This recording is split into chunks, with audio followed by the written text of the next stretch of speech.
종합제TV 시청자 여러분 안녕하십니까. 2021년 3월 19일 오전 9시입니다. 이 김종인 국민의힘 비상대책위원장은 본인이 전라도 출신인데 이 은동에서 이 전라도 지역주의를 노골적으로 앞세우는 사람입니다. 정치인이 보통 자신의 고향을 위해서 열심히 일하는 것은 그것은 인지상정이 아니라 정치공학상 그럴 수밖에 없지만은 보수 정당의 지도자가 된 사람이 호남을 앞세운다. 호남의 문제를 비판하지 않고 호남과 좌파 연합 정권인 이 문재인 정권의 지역주의를 비판하지 않고 호남을 위해서 더욱더 열심히 야당이 뛰어야 한다 라고 해서 경상도 의원들이 주축인 이 당을 국민의힘을 호남에 대한 봉사기관으로 전락시키고 있습니다. 이게 과연 집권에 도움이 되느냐.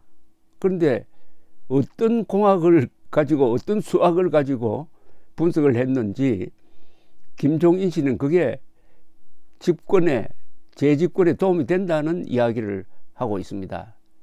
저는 그게 반대라고 생각합니다. 지금까지 통계가 보여주고 있습니다. 역효과가 나고 있습니다. 호남에서 국민의힘 지지율이 오르지 않습니다. 최근의 국민의힘 약간의 지지율 상승은 그것은 김종인과 관계없고 윤석열 효과 그리고 LH 사태에 대한 국민 분노가 뭉쳐진 것이고 여기에 안철수 부산 출신 안철수 씨가 단일화를 기치를 내걸면서 국민의 힘과 상승작용을 일으키니까 국민의힘 지지율이 국민의당 지지율과 지금 약간 동반 상승하고 있을 뿐인데 오늘 중앙일보에서 참 다소 황당한 기사가 하나 실렸는데 이걸 좀 소개를 해드리겠습니다. 보수는 왜 서울서 내리 8번 졌나?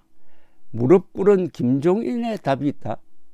광주를 찾아가서 김종인 씨가 무릎을 꿇고 사과하는 그게 답이 있답니다. 이게 중앙일보의 분석이고 중앙일보의 해답입니다. 정답입니다.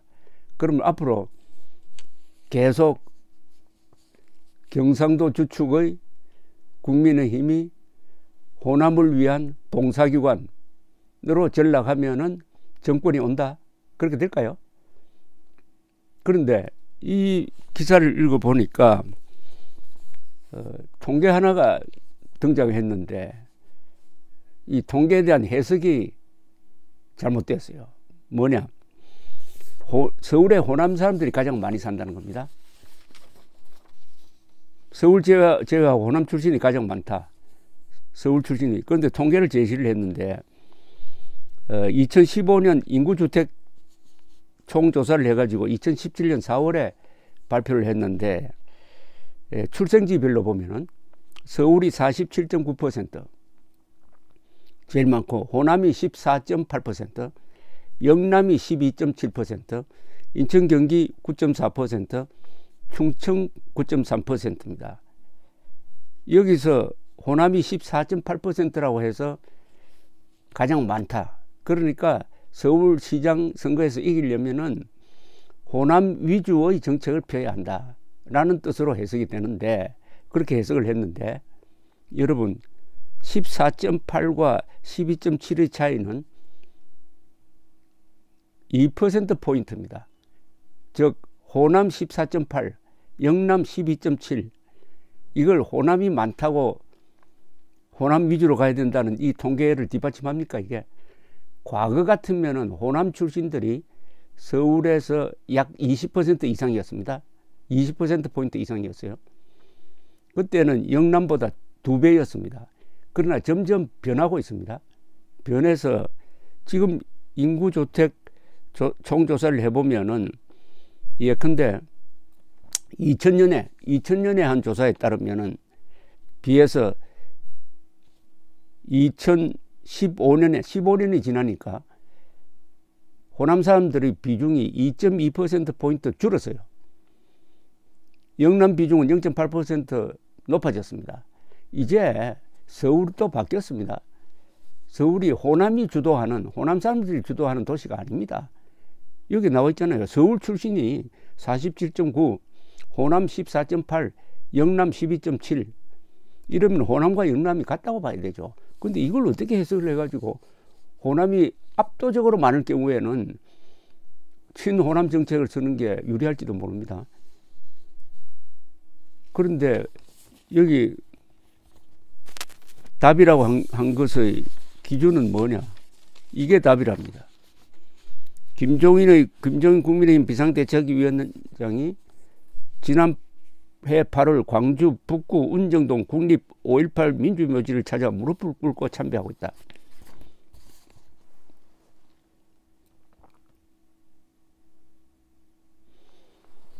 중앙일보 기자는 이게 답이라고 합니다. 이게 답입니까? 첫째, 국민의힘 김종인 씨가 무슨 근거로, 무슨 논리로 무릎을 꿇고 사죄를 합니까? 지금 국민의힘이란 정당은 거슬러 올라가면은 이 이름을 좀 잘못 바꿨는데 미래통합당입니다. 미래통합당의 정신은 자유한국당입니다. 자유한국당의 정신은 새누리당입니다. 새누리당의 정신은 한나라당입니다. 한나라당의 정신은 신한국당입니다. 신한국당, 이 바로 김영삼 정당입니다. 김영삼 대통령이 1996년 5.18 특별법을 만들라고 했습니다. 이게 소급 입법이에요. 사실은 위헌적인 법률이었습니다. 그런데 그걸 해가지고 뭘 했습니까? 5.18 특별법을 통해서 그동안에 정치권에서 합의를 했습니다. 이 광주 사태나 5.0 문제 이런 것은 다 이제 역사의 장으로 넘기자 하는 합의를 김대중, 김종필, 당시에 노태우, 김영삼 이분들이 1990년 1월 초에 했습니다. 그런데 김영삼 씨가 불리해지니까 다시 12.12 사건과 5.18 사건, 역사에 덮기로 한 사건을 다시 재조사를 하기 위해서 5.18 특별법을 무리하게 만들었어요. 그래서 전직 대통령 두 경상도 출신 대통령입니다. 노태우, 전두환 대통령을 감옥에 보내고 했어요. 김대중 씨가 하지 못한 거를 김영삼 대통령이 한 겁니다. 그렇다면은 그 정당의 후신인데 광주에 가서 자랑해야죠. 아니, 우리 국민의힘은 김대중 대통령도 못한 5.18 특별법을 만들어가지고 여러분들의 한을 풀어주었다. 우리한테 표 좀 주세요. 이렇게 해야 맞는 것 아닙니까? 근데 뭘 사죄를 합니까? 제 기억으로는 한 번도 국민의힘 그 선배 정당이 광주 사람들, 광주 사태를 모독한 행위를 한 적이 없어요. 무슨 뭐 부분적인 뭐 말을 좀 금하게 했다는 그 정도였지만 당론 차원에서 자랑해야 될 사람이 사죄를 하고 앉아 있습니다. 그 연장선상에서 무슨 전라도 지역과 통합당이 미래통합당이 지금 국민의힘 이름을 하도 자주 바꾸니까 제가 참 이 국민의힘이라는 이 정당 이름을 발언할 때 에너지 소모가 많아요. 이 국민의힘이라는 이게 문법에도 맞지 않고 당이 붙어 있지 않으니까 줄이면 국힘당 하려고 하는데 사실은 국힘당으로 부르는 게 맞습니다. 국힘당. 아니, 자랑해야 할 국힘당을 전라도 지역과 무슨 자매 결연해가지고 봉사기관으로 전락시키고 또 앞으로 비례대표를 만들 때, 비례대표를 공천할 때 오는 2024년 22대 총선 때 후보자, 그것도 당선 가능한 후보자 25%를 호남 지역 인사로 추천하기로 했어요. 그리고 당의 살림을 책임지는 사무총장에는 전남 보성 출신인 정양석 전 의원을 임명했습니다. 이런 식으로 해서 호남의 열광적인 지지를 지금 받고 있습니까? 받고 있습니까? 이것은 국민의힘의 정체성을 망가뜨리고 무엇보다도 거짓에 기초한 사과입니다. 거짓. 잘못한 것 없는 사람이 잘못했다고 하면 그건 거짓말 아닙니까? 그건 다른 의도가 있는 것 아닙니까? 다른 의도가. 호남 광주 사람들 중에서도 의식이 있는 분들은 알 겁니다. 무엇보다도 이렇게 함으로써 김종인 씨 때문에 우리 한국 사회의 큰 문제 중에 하나인 호남 문제. 호남 문제라고 제가 이야기하면 바로 이겁니다. 호남 사람 중에 상당수가 좌파와 연계되어 있다는 사실입니다. 좌파와 손잡고 있다는 사실입니다. 호남의 좌경화죠, 말하자면. 좌파화죠. 지금 이 정권은 호남 좌파 연합 세력입니다. 그러면 앞으로 이런 문제가 생깁니다. 그리고 호남 좌파 연합 세력이 지금 한국 사회 곳곳에서 권력기관의 중추, 특히 이 수사기관, 정보기관을 장악하고 있습니다. 금융도 마찬가지고.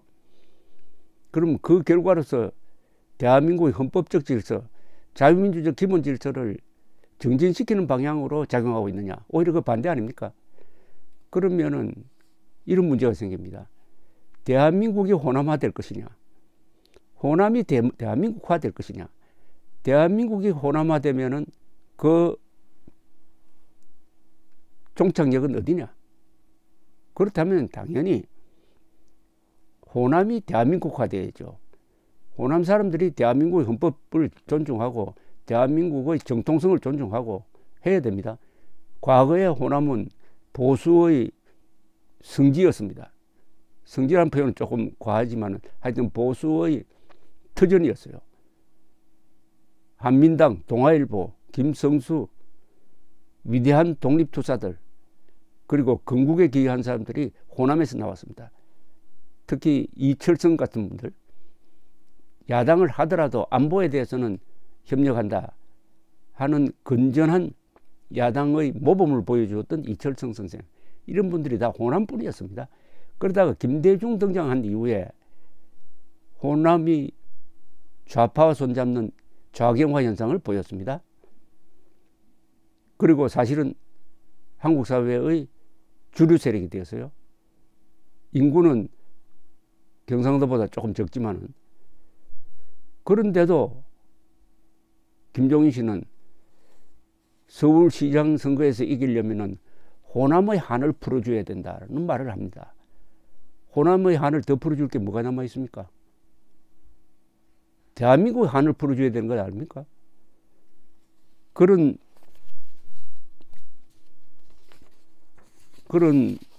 김종인의 노선이 옳다는 겁니다. 이 중앙일보 기사는 보수는 왜 서울서 내리 8번 졌나? 무릎 꿇은 김종인의 답이 있다. 그래서 김종인 씨가 지금 단일화를 이렇게 깽판 치고 있는, 여기에 답이 있는 겁니까? 기자가 이 글을 쓸 때 역사적 맥락을 잃어버리면은 이런 실수를 합니다. 감사합니다.